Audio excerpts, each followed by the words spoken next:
ჩვენი შეხვედრის მთავარი ამოცანა იყო ის, რომ ჩვენ რაც შეიძლება მეტად ეფექტიანობაზე უყოფილიყავით ორიენტირებული ცალკეული ჩვენი აქტივობებისა, იმისთვის რომ ეს ეფექტი გამოიხატებოდეს წარმატებულ მკურნალობაში, ადამიანების მხრიდან უფრო მეტ мотиваციაში, რომ ისინი რაც შეიძლება აქტიურები იყვნენ იმ თანამშრომლობაში, რაც მოიტანს მათთვის სასურველ შედეგებს, როგორც მკურნალობის, ისე მაგალითად დაავადების ადრეული დიაგნოსტიკის თვალსაზრისით. წარმოვადგინეთ ის პროექტები, რომლებიც გვინდა მომავალი რამდენიმე წლის განმავლობაში დაინერგოს.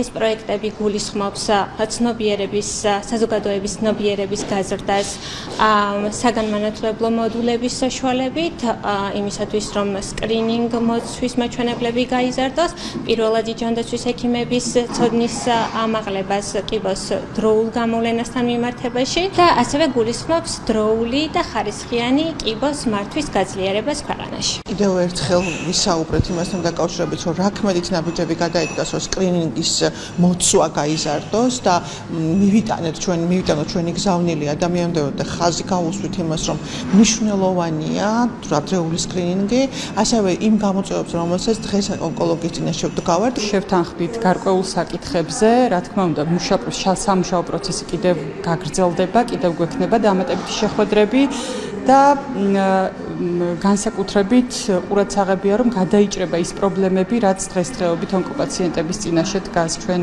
ამისთვის სამინისტროსთან ერთად აქტიურად მუშაობთ და თანამშრომლობთ.